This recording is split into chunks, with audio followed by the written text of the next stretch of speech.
Why are your nights more exhausting than your days? If you're over 60 and waking up once, twice, maybe even 5 times a night just to go to the bathroom, you're not alone. But what if I told you that it doesn't have to be this way? That what you've accepted as just part of getting older might actually be stealing years from your life, quietly, night after night. Hi, I'm Dr. Susan Caldwell. I was a practicing urologist for over 35 years in Kansas City, Missouri, but now at 67, I find myself on the other side of the doctor's desk, dealing with the same things my patients used to complain about. For me, it started around age 64. 1 bathroom trip at night, then 2, then 5. I remember staring at the clock at 2:48 a.m., wondering, how can I be this tired and still not sleeping? My back ached. My mood was off, and worst of all, I had to cancel a trip to visit my granddaughter because I was just too fatigued to travel. That's when I realized this wasn't just annoying anymore. It was life-altering. Most people think waking up to pee is harmless. Inconvenient, sure, but not dangerous. But here's the truth. Interrupted sleep is linked to memory decline, weakened immunity, increased risk of falls, and even depression. If you've been feeling foggy, moody, or just not like yourself lately, it might not be aging. It might be your sleep or lack of it. Here's the good news. This problem has real solutions. Not just pills or surgery I'm talking about. Natural, practical changes you can start tonight at home. In this video, I'm going to walk you through why your body is waking you up. We'll talk about the invisible hormone. Most doctors never mention that controls nighttime urine. The real reasons your bladder feels full, even when it isn't. And the 5 mistakes I see seniors make every single day that quietly make things worse. But more importantly, I'll show you what to do about it. No fluff, no fear, no complicated medical terms. Just the truth. If you've ever laid in bed praying, just one night of real sleep, this is your video. And if this sounds like you or someone you love, leave a yes in the comments so others know they're not alone. Your healing begins tonight. Let's pause for a moment, not to talk about what's waking you up, but about what those nightly interruptions are doing to the rest of your life. Because while most people think of nighttime urination as a nuisance, they rarely connect it to the deeper damage happening beneath the surface. You might be telling yourself, I wake up once or twice, use the bathroom, go back to bed. No big deal. But here's the truth. Even just one disruption at the wrong point in your sleep cycle can prevent your brain and body from entering the deepest, most restorative phases of sleep. And over time, these repeated interruptions, no matter how brief, can chip away at your health in ways that are easy to overlook. Maybe you've noticed that you wake up feeling tired, even though you were technically in bed for 8 hours. It feels like your body's been resting, but your mind is still running on empty. That's because broken sleep doesn't equal quality sleep. Your brain hasn't had time to recharge, or perhaps you've started forgetting little things where you left your glasses, while you walked into a room, whether you took your medication already. These small lapses in memory often get brushed off as just aging, but sleep science tells us otherwise. Sleep disruptions can impair short-term memory and slow mental processing, especially in older adults. Have your emotions felt harder to manage lately? Are you more irritable, anxious, or easily upset than usual? You might not connect those mood swings to your sleep, but the link is stronger than most people realize. Poor sleep robs your brain of the time it needs to regulate emotions, leaving you vulnerable to emotional ups and downs that feel unexplainable. Maybe you find yourself dozing off in the afternoon or during TV shows or needing to nap to get through the day. That kind of daytime fatigue doesn't just happen. It's a direct consequence of your body not getting what it needs at night. And finally, perhaps you've noticed, you feel a bit unsteady in the mornings, like your balance is just a little off. When sleep is fragmented, especially in older adults, coordination suffers, combined with walking to the bathroom, half asleep. This can become a recipe for dangerous falls. What's most concerning about these symptoms is how quietly they sneak in. They don't come all at once. One restless night turns into a week becomes a month, and before you know it, you've adapted to a new normal one, where fatigue, forgetfulness, and imbalance are simply expected. But they shouldn't be. These are not just signs of aging, they are signals. Your body is whispering, "I'm not okay," hoping you'll listen before it has to start shouting. If you've been experiencing any of this: tired mornings, foggy memory, emotional swings, daytime dozing, or wobbly steps, it might be time to look deeper than just the bathroom trips, because what's waking you up at night may be slowly wearing you down during the day. Let me ask you a simple question. When was the last time you heard a doctor talk about the real reason you wake up to pee? Most people assume it's because they're drinking too much water, or because their bladder is getting weaker with age. Some just shrug it off and say, "Well, that's just how getting old works, right?" But the truth is, there's a powerful system in your body that's supposed to protect your sleep. And when that system starts to break down, your nights begin to fall apart, and no one talks about it. That system is built around something called antidiuretic hormone, or ADH. I know that sounds technical, so let's simplify it. Think of your kidneys like a water plant. During the day, they work full-time, flushing out excess water through your urine.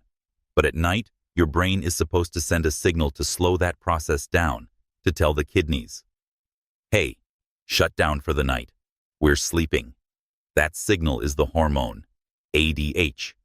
It's like your body's own overnight water shut-off valve. In your younger years, this system works beautifully.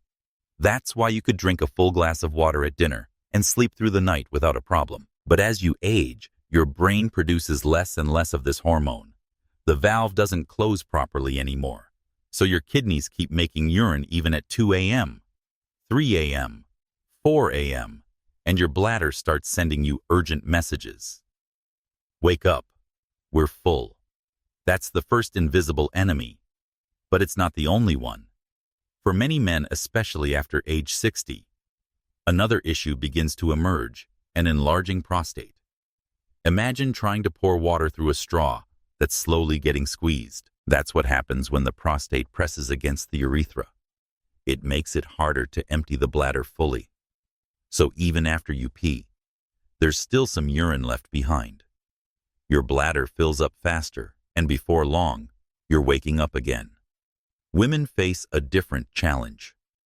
For many who've gone through childbirth or menopause, the muscles that support the bladder, called the pelvic floor, become weaker. That can cause the bladder to shift slightly or send false alarms, making it feel like you have to go, even when you don't. And there's one more hidden culprit: gravity. During the day, as you sit or stand, fluid tends to pool in your legs, especially if your heart or kidneys are slowing down.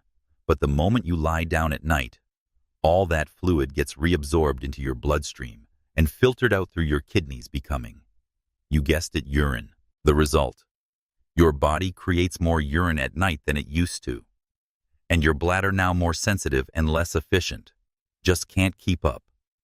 So while you might think it's just bad luck or just how aging works, the truth is, there are real biological reasons behind every nighttime bathroom trip.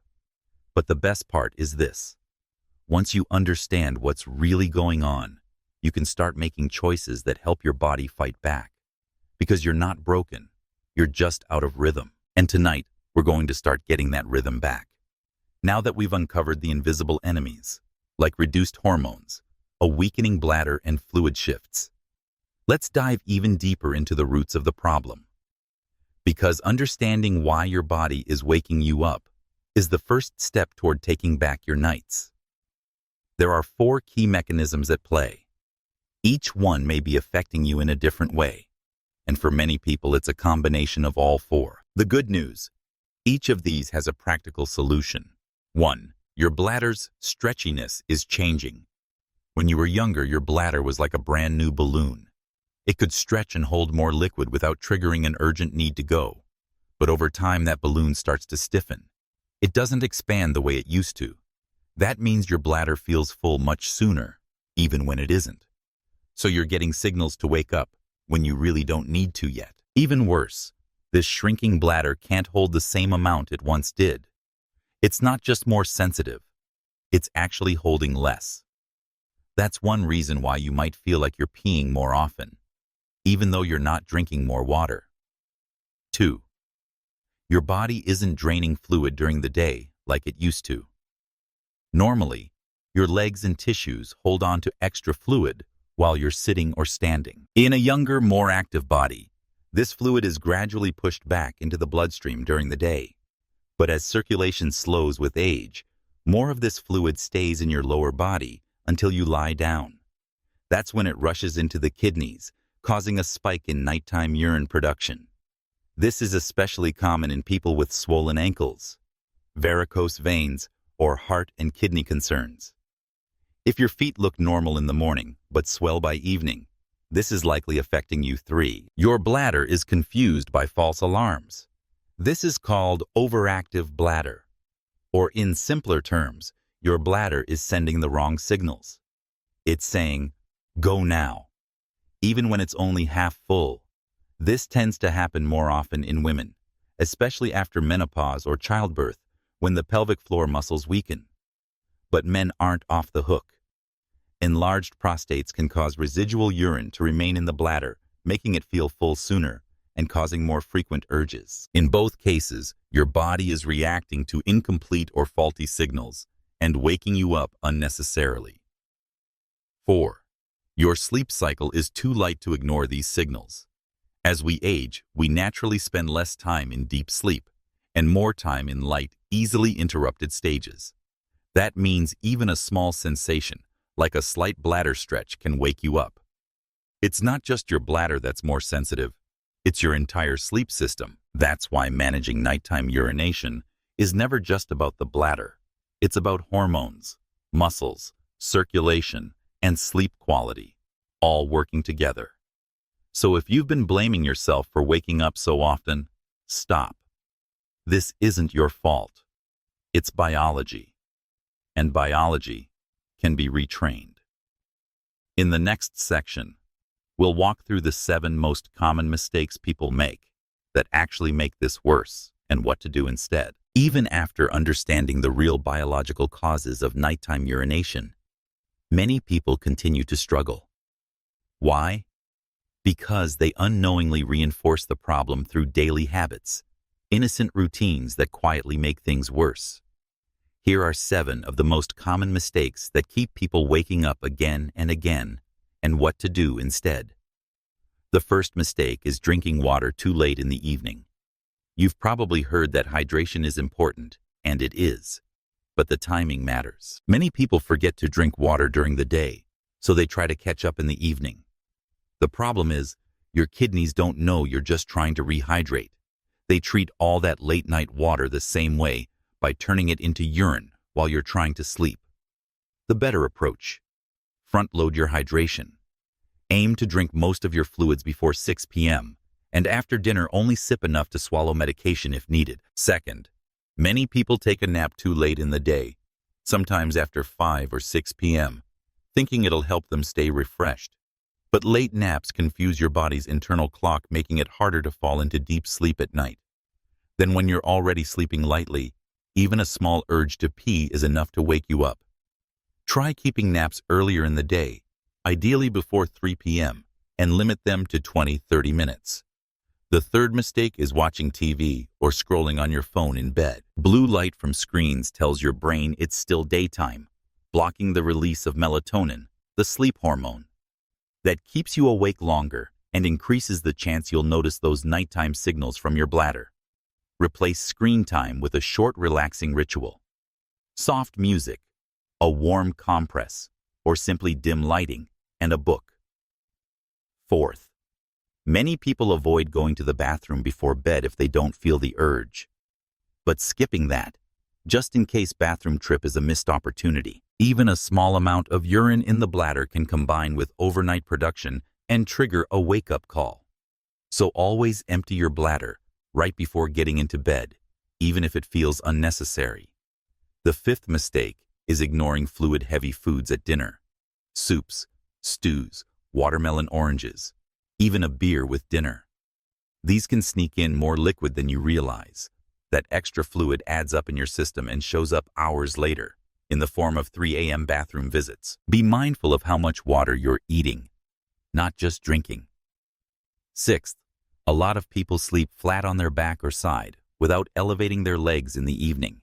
If you have leg swelling or circulation issues, this allows fluid to pool in the lower body all day, only to rush to the kidneys once you lie down. Try propping your legs up on a pillow while watching TV or reading after dinner. Just 30 minutes can make a difference. And finally, perhaps the most damaging mistake, thinking that waking up at night is just part of aging and doing nothing about it. This belief is powerful and paralyzing, because when you think there's nothing you can do, you stop looking for solutions. But the truth is, you can train your body to sleep through the night again. You just need to stop reinforcing the problem. Every time you correct one of these small habits, you're giving your body a clearer message. I'm in control now. We're sleeping through the night. In the next section, I'll walk you through the exact steps you can start taking today to do just that. Now that we've uncovered the causes and broken down the bad habits, it's time for the part you've been waiting for. What you can actually do to sleep through the night again. You don't need expensive devices. You don't need to start with medication.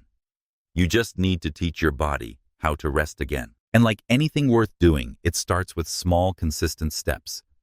I've guided hundreds of patients through these exact changes. I've used them myself. And I've seen the results. Fewer wake-ups, better moods, sharper thinking, and most importantly, peaceful, uninterrupted sleep. Let's break this into 4 simple but powerful pillars. Pillar 1. Smart hydration timing. Many people assume that cutting back on water completely will help with nighttime urination. That's not the answer. Your body still needs hydration, but it needs it earlier in the day. The goal is to front-load your fluids. Drink most of your water before 6 p.m. Have a big glass of water when you wake up. Another mid-morning, another with lunch. But after dinner, switch to small sips, only enough to take your medication. This trains your body to shift urine production into the day and gives your kidneys a break at night. Pillar 2. Reset your circulation. If fluid pools in your legs during the day and then floods your kidneys at night, your bladder will never catch a break, but there's a surprisingly easy fix. After dinner, elevate your legs for 30 to 60 minutes. Sit on the couch and rest your feet on a couple of pillows or the armrest. Some people use a reclining chair. While you're at it, try some gentle ankle pumps, moving your toes up and down to activate blood flow. It's simple, but it works. This one habit alone can drastically reduce how much urine your body makes after bedtime. Pillar 3. Sleep conditioning habits. Think of this as reteaching your brain how to rest. Start with your environment. Keep your bedroom cool, dark and quiet. Remove any blinking lights. Use blackout curtains if needed. And keep your phone out of the bedroom. Yes, completely. Even quick glances at screens can disrupt your melatonin. Then focus on routine. Go to bed and wake up at the same time every day, even on weekends. In the hour before bed. Avoid heavy meals, arguments, or anything overly stimulating. Instead, create a wind-down ritual. Soft music, reading a warm compress on your belly, or deep breathing exercises. Your brain loves rhythm, and a predictable night routine helps it stop listening for bladder signals and start focusing on sleep. Pillar 4. Pre-bed bladder. Reset. This one may sound too simple to be powerful, but trust me, it works. Always empty your bladder right before bed, even if you don't feel the urge. Sit down, take your time, and fully relax. Don't rush. For men, it helps to lean slightly forward while urinating. For women, sitting a little longer allows the muscles to fully relax and empty. If you struggle with double voiding, try this. Go once, then brush your teeth or wash your face and return to the toilet a second time. That extra try often helps the bladder release the last bit. By doing this consistently, you signal to your body the bladder is empty. It's time for sleep, and there's no need to wake me up in 2 hours. Taken together, these 4 pillars aren't just tricks. They're a retraining system, a way to remind your body of the rhythm it once had and can have again. And the best part, you can start tonight. Choose just one. Try it for a week, then add another. You don't have to do it all at once, but each small change is a vote for the restful nights you deserve. In the next section, I'll share the story of someone just like you who turned these small steps into big results. Let me tell you about someone named Margaret. Margaret is 74 years old. She lives in a quiet suburb outside of Minneapolis, Minnesota. A retired school teacher, mother of 3 and proud grandmother of 6. For most of her life, Margaret was the strong one, the kind of woman who handled everything with grace and calm. But for nearly 2 years, she was quietly falling apart. Every night she woke up 3, sometimes 4 times to go to the bathroom. At first, she thought it was normal. Just getting older, she told herself. But it didn't stop there. She began forgetting small things. She felt irritable and foggy during the day. She stopped reading her favorite books because she couldn't concentrate. And worst of all, she started declining invitations from friends. She didn't have the energy anymore. Her daughter noticed the change and gently suggested she see someone. That's how Margaret ended up in my office. She didn't need tests or medications. What she needed was a plan, a way to get her body and her sleep back in sync. We started small. The first thing she did was stop drinking water after 6 p.m. Then she began elevating her legs each evening while watching the news. She created a simple bedtime routine, soft music, lights off, a short breathing exercise. And finally, she made it a habit to fully empty her bladder before bed every single night. The change didn't happen overnight, but after just 2 weeks, she was waking up only once a night. After a month, she was sleeping 6 hours straight. By the 3rd month, she reported something I hadn't heard from her before. I feel like myself again. Her memory improved, her energy came back, and she even rejoined her local book club.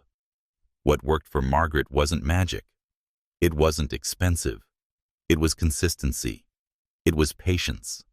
It was understanding that small actions done daily can completely shift the way you sleep, the way you feel, and the way you live. And if Margaret can do it, so can you. Let's take a deep breath together. You've just walked through the full picture. The hidden reasons your body wakes you up, the small mistakes that make things worse, the quiet power of simple changes, and the story of someone just like you who turned things around. Here's the peaceful truth. Your body isn't broken. It's just out of rhythm, and rhythms can be restored. You don't need to do everything at once. You don't need to be perfect. You just need to begin. Start with one habit. Stick with it. Let your body relearn how to rest, how to hold, how to heal. Because every full night of sleep is not just about rest. It's about strength. It's about independence. It's about waking up and feeling like yourself again. Too often, aging is presented as a slow surrender. But I believe it's a new stage of wisdom. And wisdom means listening to what your body is quietly trying to tell you before it has to shout. So tonight, as you turn off the lights and settle in, remember this. You are not alone, and you are not powerless. Your nights can belong to you again, and your mornings, bright, clear, and steady, are waiting. If this message spoke to you even just a little, I invite you to take one small action tonight. Drop a comment below and tell us. What's the one habit you're going to start today? Is it cutting off water after 6 p.m.? Elevating your legs while watching the news? Turning off your phone an hour before bed? It might feel small, but writing it down is your first step toward real change. And when others read your comment, they might feel less alone and more hopeful. If you found this video helpful, please share it with someone you love. A spouse, a parent, a friend. You never know who's silently struggling with the same issue. And if you want more honest, science-backed health truths delivered with clarity and care, consider subscribing to this channel. Each week we share practical wisdom for better sleep, stronger aging, and more joyful days. Because aging isn't about giving up. It's about getting better at what really matters.